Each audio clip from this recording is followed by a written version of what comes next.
Hey guys, Nawaz रफी.com और इस video में हम बात करने वाले हैं वंडर वुमन 1984 के बारे में।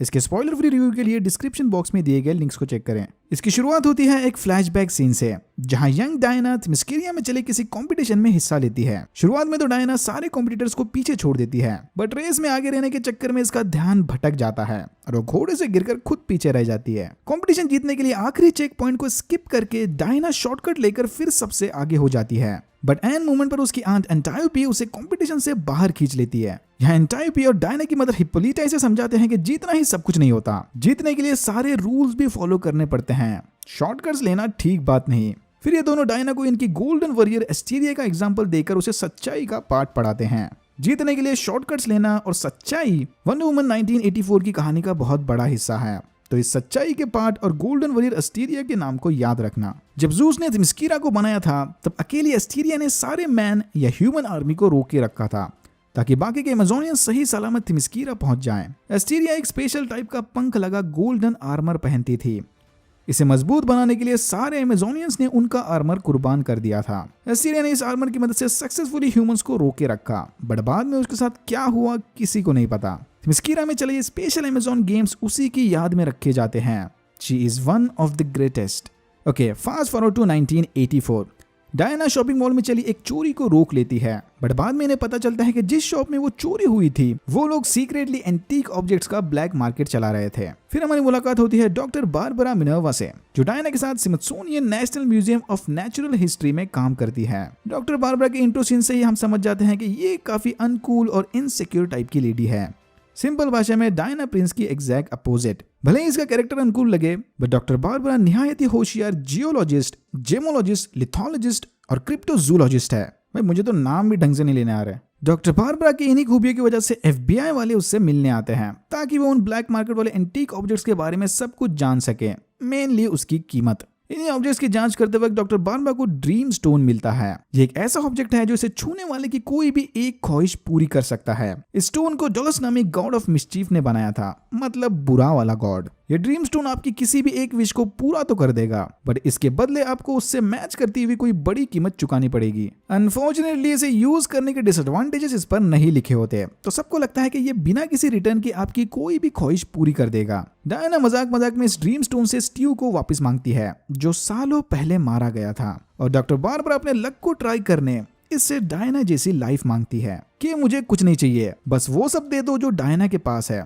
उसे ये नहीं पता कि कॉन्फिडेंस के साथ साथ इसे वंडर वुमन वाले पावर्स भी मिलने वाले हैं। फिर हम देखते हैं कि फेमस टीवी पर्सनैलिटी और ऑयल बिजनेसमैन मैक्सवेल लॉर्ड इस ड्रीम स्टोन के पीछे पड़ा है। टीवी पर तो मैक्सवेल ने अपनी गुड बॉय बिलियनर वाली पर्सनैलिटी बनाकर रखी है, बट हकीकत में उसका बिजनेस बुरी तरह से फेल हो रहा है। इसने इन्वेस्टर को झूठे वादे देकर अपना ऑयल एम्पायर खड़ा किया था, शॉर्टकट और झूठ की मदद से, बट धीरे धीरे अब सारे इसकी सच्चाई जानने लगे हैं। इसीलिए मैक्सवेल उस ड्रीम स्टोन के पीछे पड़ा है ताकि वो अपनी डूबती नैया को बचा सके। मैक्सवेल ड्रीम स्टोन को हासिल करने डॉक्टर बारबरा के डिवीजन को तगड़ा डोनेशन देता है ताकि वो इसकी मदद से म्यूजियम के अंदर घुसकर FBI से पहले उस स्टोन को हासिल कर ले। पहली मुलाकात में डायना को मैक्सवेल पर डाउट आता है कि भाई ये बंदा पक्का झोलर है। यहाँ मैक्सवेल को पता चलता है कि स्टोन तो डॉक्टर बारबरा के पास है, मतलब उसे हासिल करने इसे बारबरा को फंसाना पड़ेगा। धीरे धीरे डॉक्टर बारबरा को अब ड्रीम स्टोन का इफेक्ट दिखने लगा है। डायना की तरह ही ये भी अब लोगों की नजरों में आने लगी है। पहले इसे सारे देखते इग्नोर कर देते थे।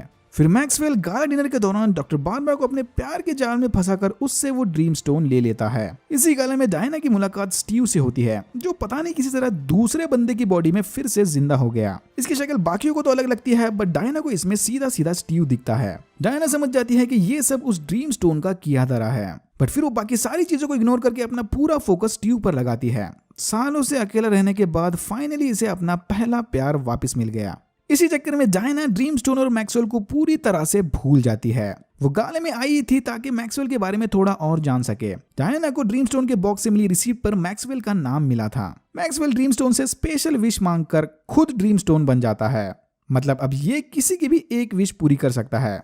वाह भाई, क्या जुगाड़ मारा है। ड्रीम स्टोन के पावर्स लेने के बाद मैक्सवेल जाकर साइमन स्टैक से मिलता है, उसकी कंपनी का सबसे बड़ा इन्वेस्टर। फिर अपनी नई पावर्स की मदद से मैक्सवेल साइमन को फंसाकर उसके मुंह से अपना खुद का सक्सेस मांगता है। इतना ही नहीं, उसकी ये विश ग्रांट करके मैक्सवेल बदले में सारे शेयर्स अपने नाम पर करके कंपनी का सोल ओनर बन जाता है और साइमन को टैक्स फ्रॉड में फंसाकर अपने रास्ते से हटा देता है। स्टीव के साथ थोड़ा क्वालिटी टाइम बिताने के बाद डायना को फाइनली ड्रीम स्टोन के बारे में याद आता है। जैसे ही डॉक्टर बारबरा इन्हें बताती है कि ड्रीम स्टोन तो मैक्सवेल ले गया, वो फौरन उसके ऑफिस में घुसकर तलाशी लेना शुरू करते हैं। इन्हें इधर ड्रीम स्टोन की बजाय उसका बचा कुचा बेस मिलता है, क्योंकि मैक्सवेल के विश मांगते ही ड्रीम स्टोन तबाह हो गया था। बेस के अंदर लिखी एंशिएंट लैंग्वेज को देखकर डायना समझ जाती है कि इस पत्थर को बनाने के पीछे किसी गॉड का हाथ है। डायना को शक है कि इस टाइप का ऑब्जेक्ट किसी बुरे टाइप के गॉड ऑफ मिस्चिफ ने बनाया होगा। नहीं, ये वाला नहीं, दूसरा। डायना फौरन बारबरा को कॉल करके उस ड्रीम स्टोन के बारे में सारी हिस्ट्री निकालने को कहती है। मैक्सवेल का कचरा चेक करने के बाद इन्हें पता चलता है कि वो इस वक्त कायरो गया है नए ऑयल किंग से सौदा करने। डायना स्टीव के साथ अपने एक्सेस कार्ड की मदद से म्यूजियम आर्काइव्स में रखा एक फाइटर जेट चुराकर मैक्सवेल के पीछे जाती है। लकीली आर्काइव्स में रखे उस जेट की टंकी फुल थी। फिर रडार से बचने डायना अपने फादर के सिखाए मैजिक को यूज करके उस जेट को इनविजिबल बनाती है। इसी मैजिक की मदद से जूस ने थेमिस्कीरा को बाकी दुनिया से छुपाए रखा था। फाइनली वंडर वुमन को उसका इनविजिबल जेट मिल गया। मैक्सवेल कायरो जाकर उस ऑयल किंग की ख्वाहिश पूरी करता है और बदले में उससे उसकी सारी सिक्योरिटी छीन लेता है। याद है ना, विश पूरी होने के बाद रिटर्न में भी कुछ देना पड़ेगा। इस बंदे को अपनी पुश्तैनी जमीन वापस चाहिए थी।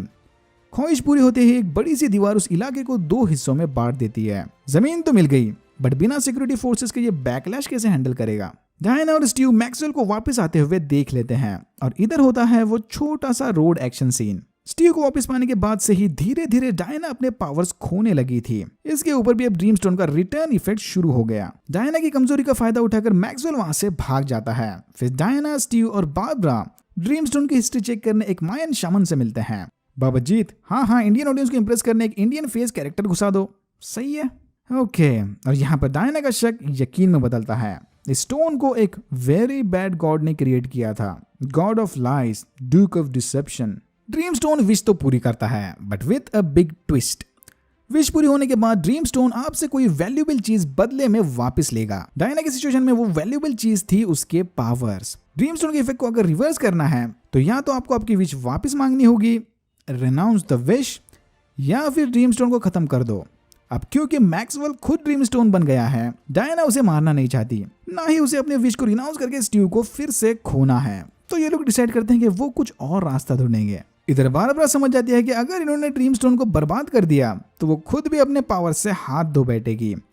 इसीलिए बारबरा भी ड्रीम स्टोन या मैक्सवेल को तबाह करने के सख्त खिलाफ है। मैक्सवेल धड़ाधड़ एक के बाद एक लोगों की विशेष पूरे करने लगता है और उनसे बदले में अपनी मतलब की चीजें मांगने लगता है। ये ड्रीम स्टोन बनना मैक्सवेल की बॉडी को रास नहीं आता और धीरे धीरे उसका इफेक्ट इसकी हेल्थ पर दिखने लगता है।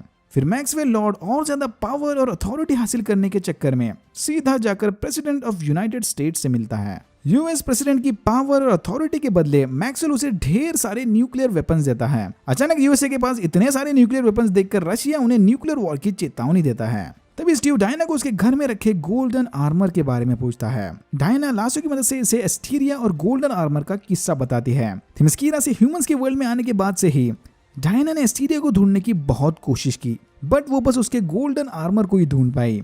फिर इन दोनों को पता चलता है कि मैक्सवेल प्रेसिडेंट से मिलने व्हाइट हाउस गया है। प्रेसिडेंट को मिलकर वापस लौटते वक्त मैक्सवेल को इनके सीक्रेट ब्रॉडकास्ट प्रोग्राम के बारे में पता चलता है, जिसकी मदद से यूएस गवर्नमेंट अगर चाहे तो दुनिया भर के ब्रॉडकास्ट सिग्नल को इंटरप्ट करके अपना खुद का ब्रॉडकास्ट उन्हें जबरदस्ती दिखा सकती है। अपेरेंटली ये प्रोग्राम स्पेशल टाइप की पार्टिकल बीम्स यूज करता है।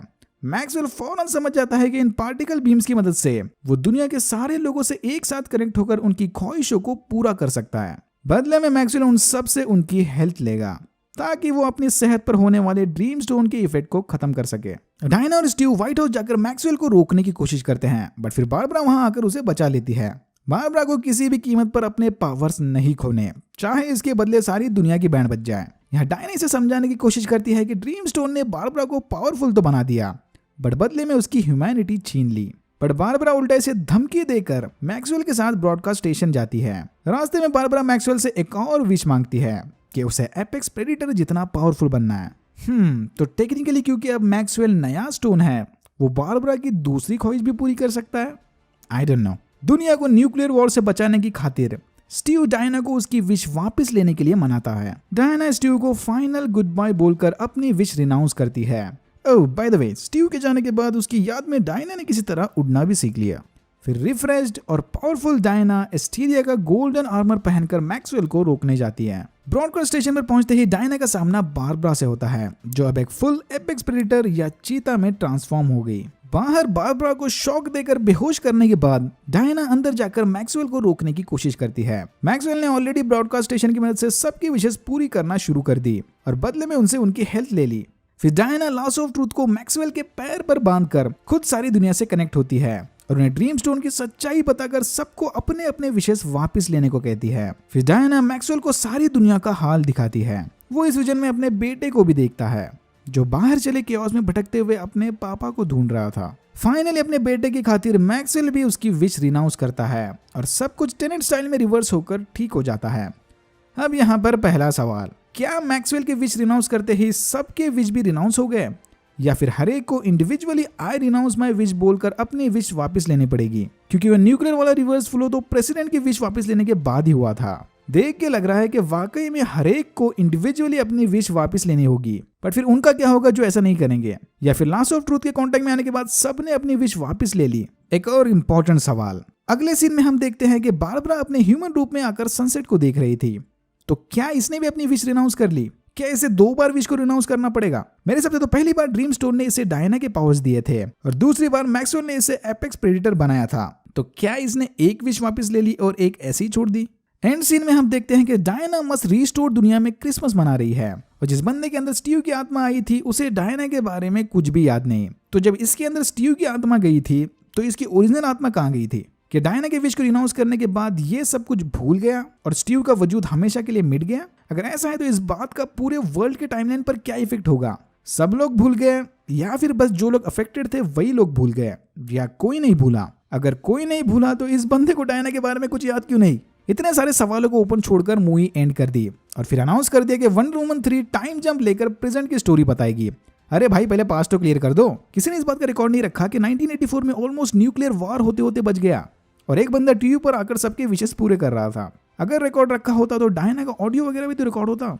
माना कि वो एक्शन सीन्स के दौरान कैमरास तोड़ रही थी, बट कहीं तो ऑडियो या वीडियो प्रूफ होगा ना, एटलीस्ट व्हाइट हाउस में? ऑब्वियसली नहीं है। अगर होता तो ब्रूस वेन को डायना के बारे में इन्फॉर्मेशन निकालते वक्त 1984 का कुछ तो मिल जाता। उसे बस एक पुराना फोटोग्राफ मिला था, बस उतना ही। He is the world's greatest detective. Diana को छोड़ो, चलो मैक्सवेल के साथ क्या हुआ? उसे कुछ सजा वगैरह मिली या ऐसे ही खुला छोड़ दिया? यार ये ना इतने सारे पॉइंट्स ओपन छोड़ देते हैं और बाद में बोलते हैं कि फैंस ओवर रिएक्ट कर रहे हैं, इतने एक्सपेक्टेशंस मत रखो, इट्स जस्ट अ मूवी। ऐसे कैसे भाई? मूवी बनाने से पहले एटलीस्ट स्क्रिप्ट तो पूरी कर देते। एनीवेज, फिर एंड क्रेडिट सीन में हम देखते हैं कि एस्टीरिया जिंदा है और वो भी डायना की तरह ही ह्यूमंस के बीच अपनी सीक्रेट लाइफ जी रही है। जो लोग नहीं जानते, यहाँ एस्टीरिया का कैरेक्टर को लिंडा कार्टर ने प्ले किया है। लिंडा कार्टर ने 1975 में आई टीवी सीरीज में वंडर वुमन का कैरेक्टर प्ले किया था, तो कहा जा सकता है कि she is the OG wonder woman. Alright, that's it for now. अगर आपको वीडियो अच्छा लगा तो please like, share and subscribe for more videos like this. मैंने ऐसे और भी वीडियोस बनाए जिनके लिंक्स आपको डिस्क्रिप्शन बॉक्स में मिल जाएंगे। Thank you very much for watching and I am hoping to see you in my next one.